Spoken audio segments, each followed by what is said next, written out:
Hello, everybody. So here we are again talking to another author. And today I have with me Walt Larimore, and he's going to tell us about his book, his writing journey, and he's going to share what he wished he'd known earlier about writing. So I'm just going to go right to you, Walt. Why don't you introduce yourself and tell us about your book? Hey, Christina. Gosh, I've watched you on so many videos as a student. To actually talk to you is a real treat. So thank you for this privilege. And the book we're going to talk about is called At First Light.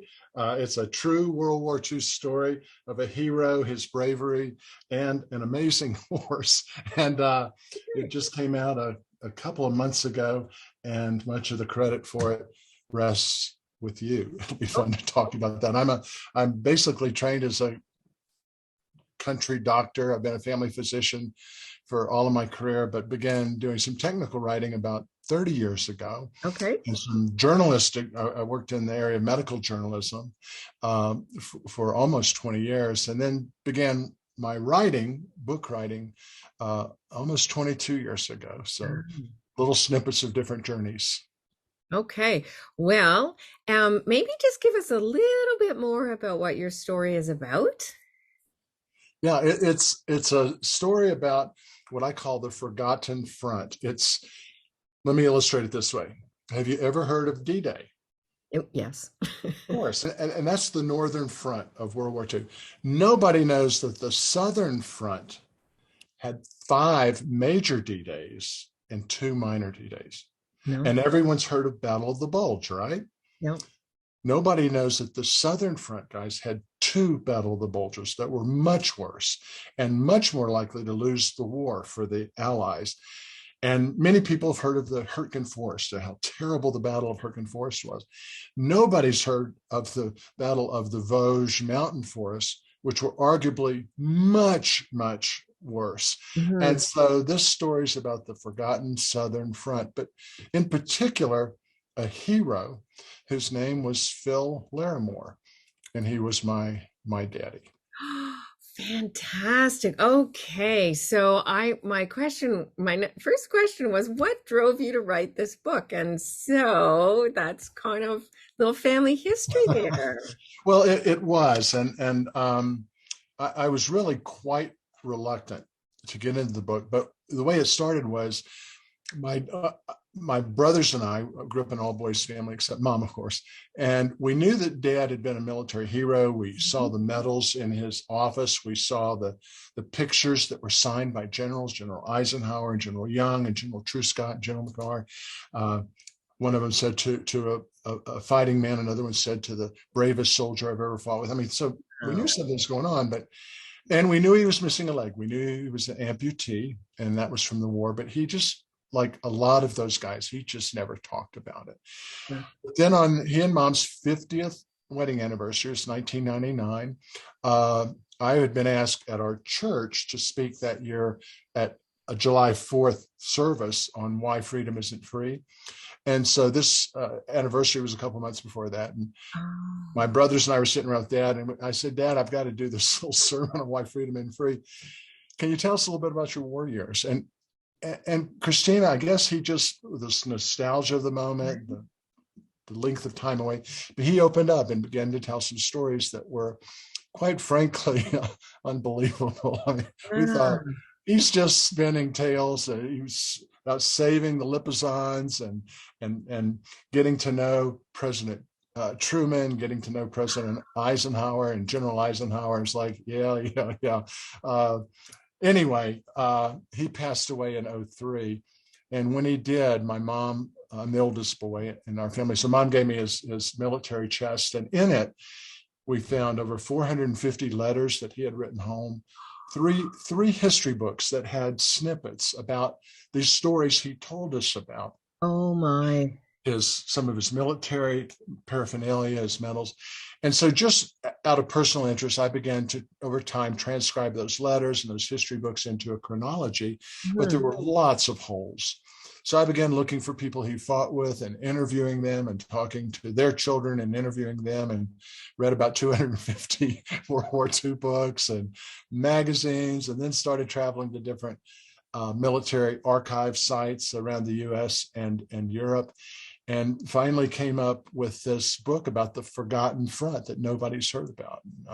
16 years of writing and research. Oh, fantastic. Good for you. That's very persistent, which often writing takes, right? It's a thing.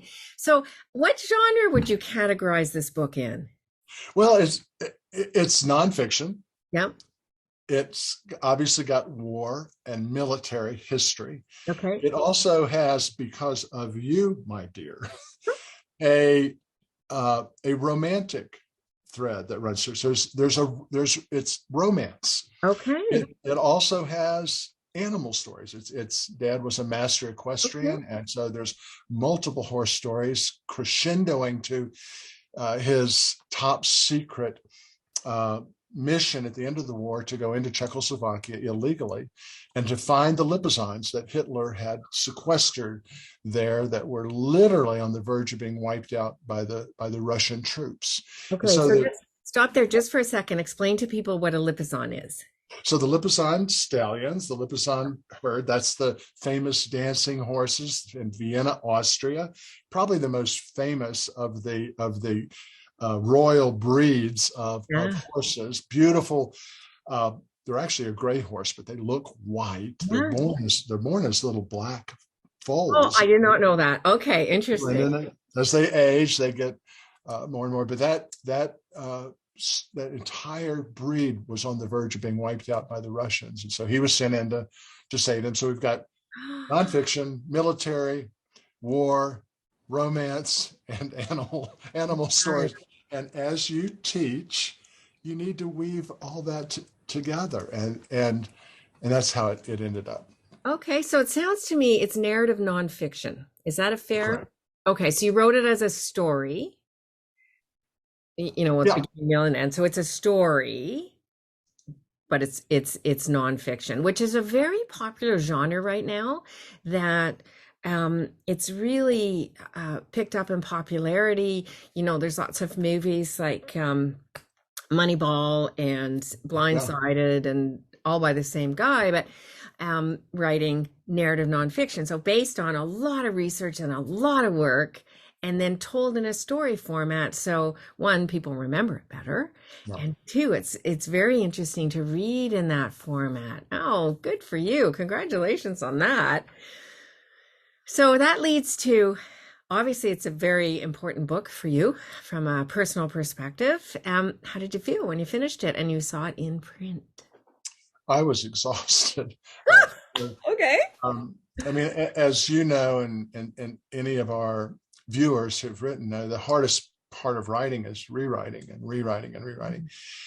Because it was about my dad, I didn't want it to be what some people call a legacy book. You know, I want to tell you a story about Aunt Maud growing up, you know, in rural Canada. So I didn't want a legacy book. And so the initial drafts basically hid him. I put a lot of quotes from people he fought with that I interviewed, from the history books, kind of put together a general story. And when my agent first shopped it to publishers, everybody turned it down. I think we had 42 or 43 thanks, but no thanks. Yeah. Now, what's really sad, this is my 41st book, but one of the acquisition editors from a well-known publisher wrote back to the agent and said, you know, I thought he could write, but obviously he can't. And so it was brutal. So then a entire rewrite and shopped that, and nobody was interested. And then a real good friend, Mike Yorkie, who I've done another book with, Mike and I got together, and he said, well, let me just take a look at it. And he took a look at it, and he said, Walt, he said, you have done an amazing job of hiding your dad and hiding his story. I'd love to work with you to let's bring his story out, and I can do it as an objective third party. I don't have to feel like I'm, you know, I can just. Right. So what Mike did was go through the writing and kind of dug the crust away. Mm-hmm. Out came this story, and then applying at that point, I joined Fictionary for the first time. Now, all you guys, this is not a paid ad. This is the actual truth. But I'm in a writers group, and two of the other guys that do novels had used Fictionary. And they said, if you're really going to write a story, not a history book, but a story, there's some tools here that are going to make a difference. And I remember the first time, you probably have it in your records somewhere, maybe 5 or 6 years Yeah. ago, whenever I put it in. And then it's a long book. It's Yeah. 120,000 words. So it's a Yeah. big book. But the story arc, and for anyone that doesn't do Fictionary, this is a tool that Fictionary has. But the story arc that normally should just show you this beautiful curve, looked like a roller coaster. Yeah. Yeah. And at first I was like, Huh. well, wait a minute, do they really know what they're talking about? And then I began to dig into each of the elements, and point by point by point, the story emerged. And so Mike and I worked together for 5 or 6 months. And then a year and a half ago, the agent put it out once again. At that point, we had had almost 60 rejections. Well, good for you though, but that's persistence. Way to go. And in 3 days, we had 3 offers from major publishers. And it was just so gratifying. It came out just a couple of months ago. And it's a longer book, 120,000 words. But because of you, my dear, the stories are short. The hooks at the beginning and end of each chapter. It's a page turner. In fact, it was just nominated for 5 international page turner awards. And so it sold out the first edition. The second edition has been ordered, if you would. And then it's received almost a dozen nominations for awards. It just received its first medal award from the Military Writers Society of America. And there's more coming. But the point is that any of us that write, I believe, ought to have not family members who look at it and puff us up, but honest critics that'll tell us, where have you gone wrong? Where are you missing the boat? How can you do better? How can you tell your story in a way that people want to read it? They want to engage it. They want to turn those pages. And I'm in a writers group with 7 guys that all almost have 300 years of writing experience, over 600 published books, over 100 million books published. I mean, it's a guys group. These guys know writing.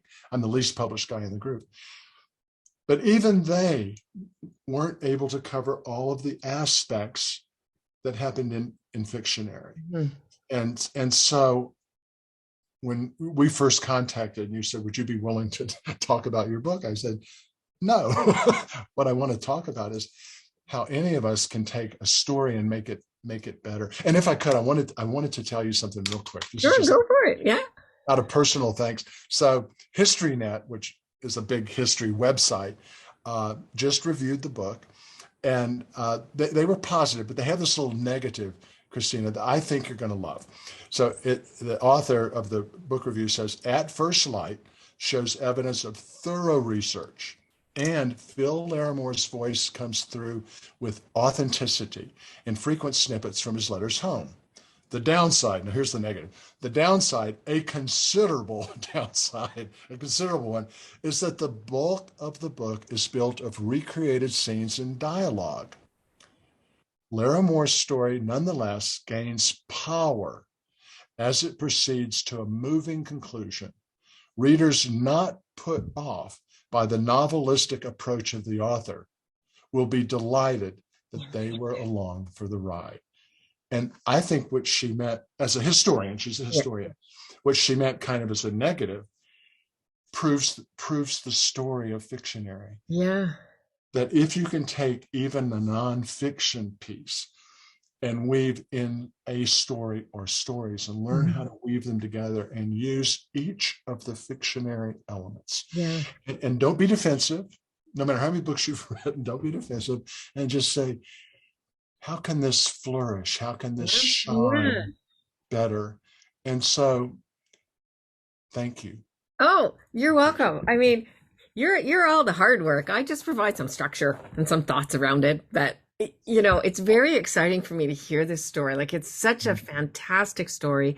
And it's really, we created Fictionary because we wanted to help writers. Because I'm a writer and I know how hard it is. Really, really hard. And so, the whole point of Fictionary is to help writers and give them a structure, but not a fixed structure. So it's all Right. about form and it's all about your own artistry and how you want to tell your story, but just things to look at and think about. And if you want to do it a different way, great, but at least you've thought about it and made a decision and not just done it by accident, in which case it doesn't make a good story. And so it's so fantastic to hear this. So of all of that, now we just kind of loop back a little bit. Yeah. We talked to the beginning of what was the thing you wish you knew earlier on before you started that you could share with writers from a, obviously writing perspective? Yeah, that's really good. There were so many things that I learned that I had never known. Now I'm not a trained creative writer. I never took writing courses. I did have some journalism training, but it was medical journalism. And so I've done 4 novels before. I've done 5 memoirs, now 6 Wow. memoirs, uh, multiple health books, a marriage book, a honeymoon book. I've worked in different genres, but uh, scene closing type, I never knew that. Right. Entry exit hooks, I was fairly familiar with how to end that chapter in a way that it will hook someone to go on. But entry hooks, I never heard of that. Mm-hmm. And so to have the software say F F F, Fix that. you would think that someone who had written in the genres I had written and published would have some clue of the difference in tension and conflict. And I remember that, of the different elements and reading through them for the first time and going, duh, this just makes Yeah. perfect sense. And then this may irritate some of our viewers, but Bard, my wife, and I did a book on His Brain, Her Brain, what we call divinely designed differences between males and females, at least the way their brain functions in general, just generalities. But when you and your software start talking about sounds and smells Yeah. and touch and taste, as a guy, I'm going, who cares? Let's just get to the facts. What type of gun were they using, and what was Right. the impact of that gun? And then I'm getting these F's, from the Yeah. software Yeah.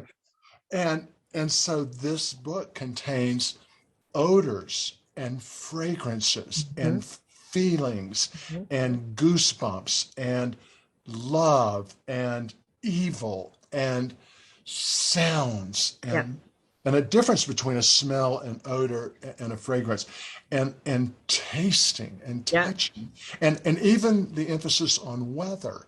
So I went back and I was just writing a thing last night about when my dad graduated from, he was a juvenile delinquent. He was just ruffian, and parents sent him to military school and for high school. So when he graduated from high school, it was a clear, crisp 55 degrees on a May 2nd, 1938. And the wind was gently wafting through the pine trees. He Yeah. sort of whistled. And people say, oh, did you make that up? I mean, that's really sweet. No, went back. You can go back to weather reports, find out what the weather was. It was a partly Nice. cloudy day. And then to be able to describe that as kind of an entry hook for that chapter. I had no clue how to do that. Yeah. And my brain research now tells me that's a very feminine thing in general. Yeah. And yet, who are most of our readers, and who are most of our book buyers, and who tells their husbands and significant others what books to buy? And typically, even in the military genre, it's the female audience. And so thank you to your female brain. Here's the interesting thing about that. I gave a demo the other day on a novel that I'm working on right now. And so I was just showing my live edit. Here it is, for what it's worth. And I pulled up the setting story elements all in one place to look at the insight and go, okay. And it showed very clearly I never used a sense of smell ever. And it just in the middle of this demo, it dawned on me.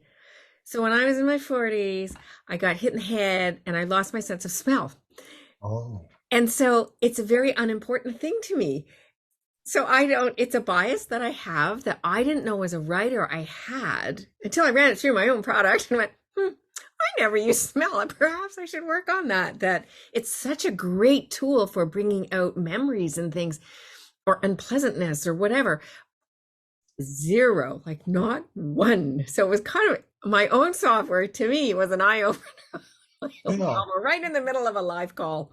Look at that. I just had a reviewer that wrote me, and because of the descriptions of the odors, especially death and putrid, and but there's a scene towards the end of the book where our hero, for the first time, describes that the smells that had been tattooed into his nose were finally gone. And that particular reviewer, because of for Fictionary saying you need to include this, and it actually was very easy to do. And I was like you, I thought I'm a typical guy. We don't, we don't smell. In fact, this morning, Barb, my wife, after I worked out, we were in the closet getting ready for the day, and she said, "Do you smell that?" And I said, "Smell what?" She said, "You don't smell that." It's my workout clothes, and so all you guys that are watching, yeah.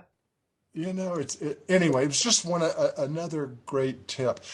You were talking about scenes, and so when the software would show me that Mike and I were trying to get the book to flow quickly because it's a longer book, and almost James Patterson like, in other words, to have the quicker chapters. And so many of our readers now, particularly younger readers, have shorter attention spans, and how many of us, when we've gone to bed, we pick up a book and we start to read, and then we look to see how far is the end of the chapter. Well, if it's just a page, you go, "Hey, I can do it. I can do this." But then to actually see the graph of how many words are in each scene, and then you're able to say, "Boom, I've got 6 scenes here that I either need to shorten or abbreviate or cut or whatever." God, we could probably talk 4 hours of going through each of the 38 or so 38 story elements. But then to not just do it once, but to do it again and again as you rewrite and as you rewrite. So I really believe that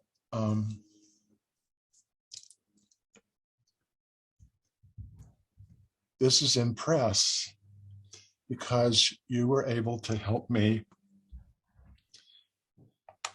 take a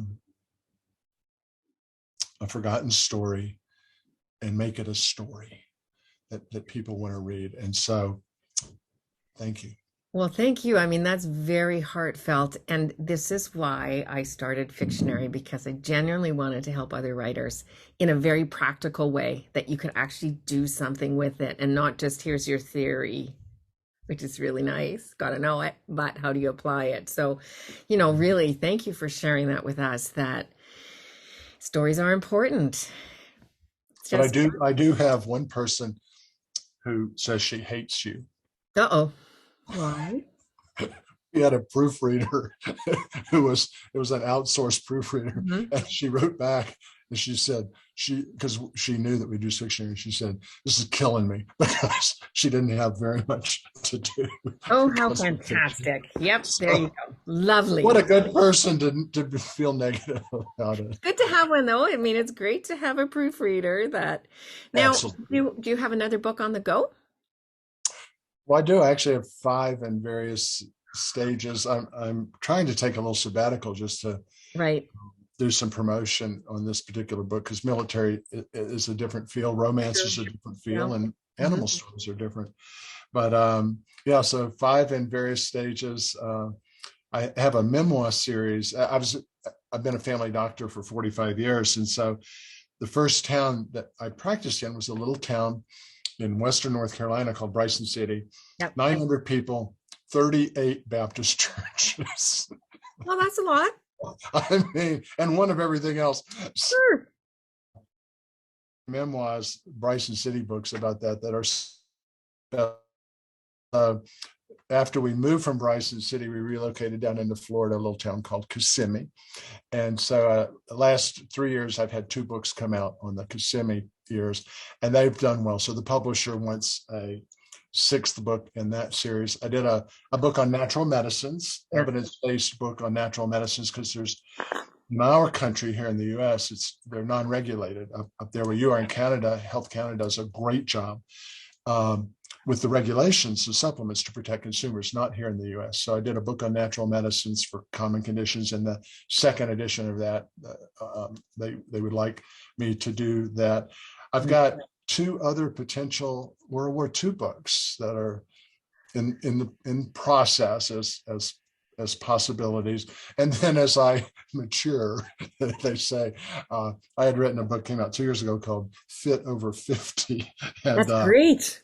that book's We done all need well. that. Yes. And so they want a second edition of that. And then last but not least, the first book I ever did as a doctor was an alternative medicine book that came out. Wait.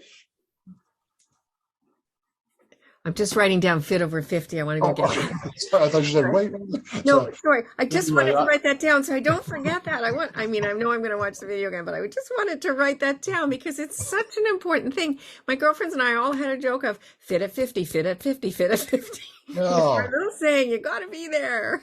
Oh, and there's so much you can do to increase the length of your life and the quality of your life. I mean, simple daily decisions. You don't have to spend a bunch of money and all that. And then I'm doing another alternative medicine book. So anyway. Oh, fantastic. Okay, so you have all of these wonderful ideas. So now tell us, do you have a website where people can find you? Let's end off on that. Where do people find you? I do. It's drwalt.com. That's DRWALT, all one word, .com.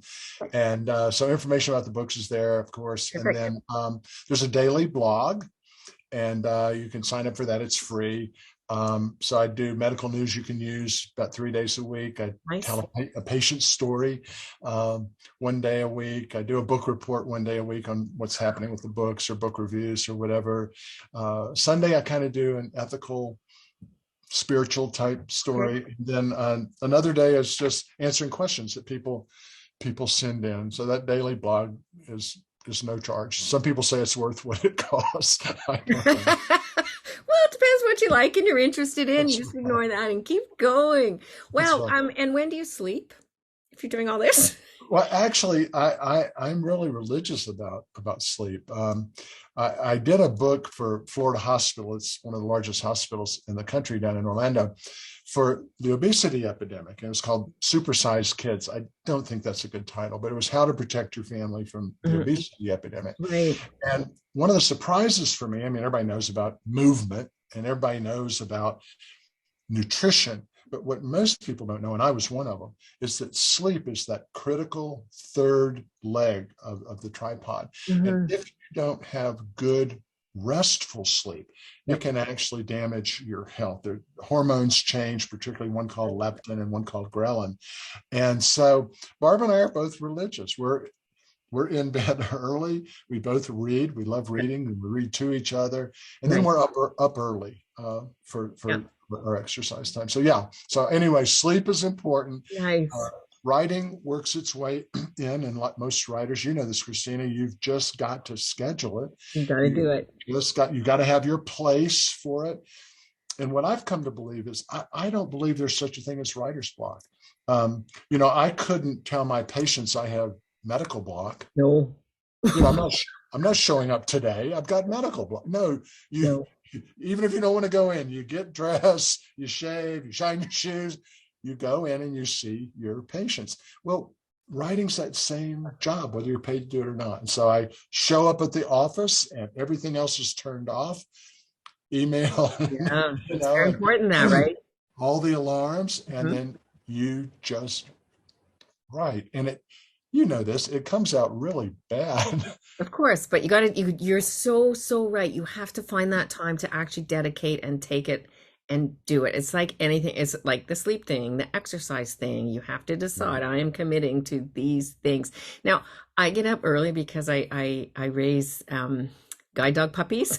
So, Oh, 5:30 is pretty normal for me. yeah. And then so I go to bed early, but there's a joyfulness of waking up to a puppy that's just incredible. And then I get them fed, I do the stuff, and then I sit down and I work kind of by 8 o'clock. I've done a lot of work in the day just to No. keep going. And then it's my exercise time. So I have it very otherwise. And it's just that thing of what you're saying is have a plan. Even though you're at home, have a plan and just go do it. And then I feel good on the days where I've accomplished something before 8 a.m. God, I did that already. No. That And so rocks. for me, it's just churning and burning to get those initial pages out in the morning, Mm, and then in yep. the evening, late afternoon, I come back, and that's sort of my editing time, my Yeah. critique and edit and Yep. polish, and then the next morning off again, Yep. and then of course rewriting, rewriting, and then having people who can really critique it. Don't worry about hurting your feelings. And so my writers group's delighted to hurt my Delight. feelings because the idea is the story. Right. The idea is the story. So that is a fantastic note to end on. The idea is the story. That's so important. It's really been a pleasure talking to you. Ton of fun. Lots of good learning in there for everybody. And I wish you the best with your book. And I hope lots of people enjoy reading it. Well, and thank you, and thank the team, if you would. I'm just eternally grateful, and I'm so thankful for this opportunity to tell you face instead of just seeing you on the videos, Yeah. to tell you face to face. Great. Thank you. Continue the good work because And what you're doing is good. thank you very much. Bye. Bye bye.